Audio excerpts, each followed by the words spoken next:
1.2 Operations with real numbers.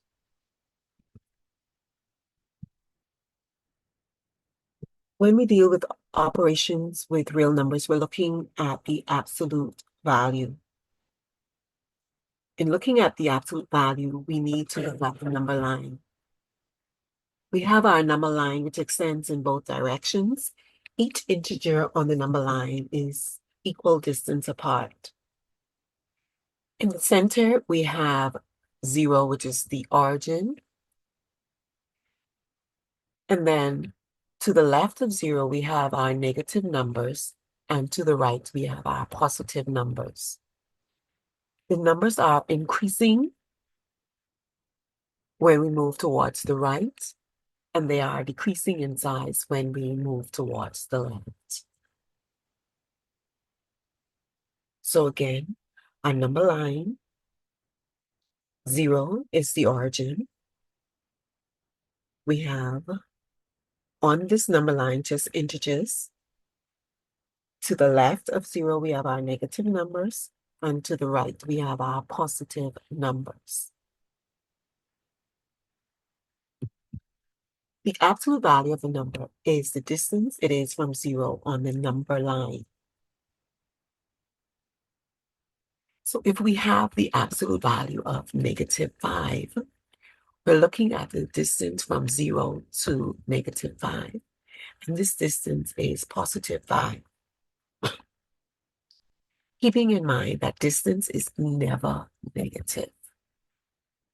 So the absolute value of -5 is equal to +5.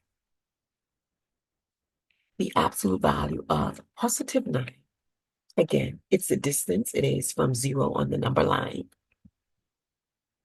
And the distance would be 9 units, which means that it is +9. So let's look at some examples. Evaluate the absolute value of -7 plus 4. And in evaluating this, we must do what's inside, perform the operation inside first. So we have -7 plus 4. -7 plus 4 is going to give us a -3. So we're basically subtracting because our signs are different. So 7 take away 4 is 3. And we're taking the sign of the biggest absolute number. 7 is greater than 4. Therefore, we take the sign of the 7, which is negative.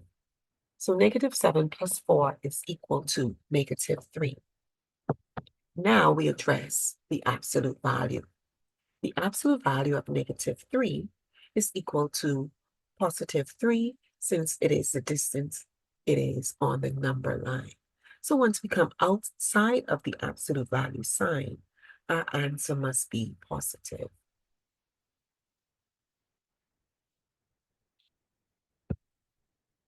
The absolute value of 12 subtracting 6 plus 3. Order of operation tells us that if we have negative and positive, we must go left to right. So we have 12 subtracting 6, which is 6, +6, plus our 3. 6 plus 3 is equal to 9. So we have the absolute value of 9, which is equal to 9.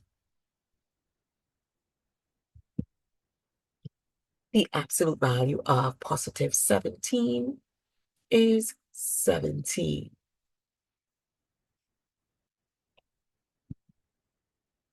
We have -3, the absolute value of -25 minus 5.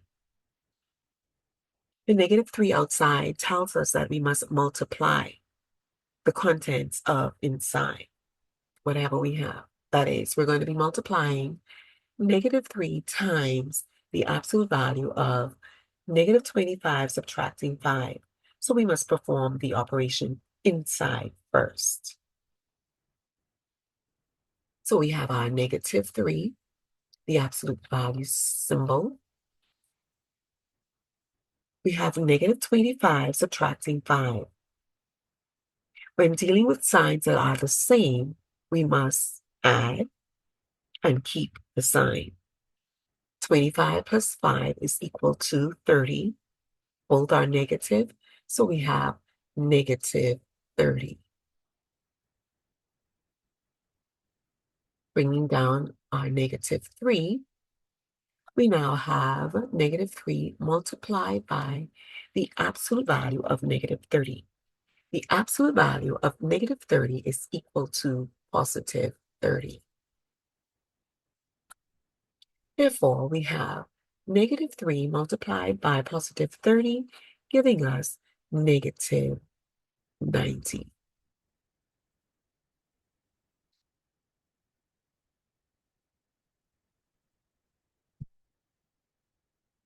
Now let's look at the symbol up here. It tells us that we have x, the absolute value of x. Inside this absolute value symbol, x can be either positive or negative. If x is greater than or equal to 0, then it's going to be positive inside, as we would have seen in here. If 17 is greater than 0, so we have the absolute value of a positive number. But when we come out, it is still positive. If x is less than 0, then inside the absolute value, it's going to be negative. This example down here, we have negative 25, negative 30. Sorry, negative 25, negative 5, giving us negative 30. So inside here, our x is less than 0. But when we come out again, it's going to give us a positive value. Here we got our positive 30. So the absolute value tells us that no matter what is inside here, if we have a positive value or a negative value, our solution is going to be positive because we're dealing with distance. Absolute value is just the distance from 0 on the number line.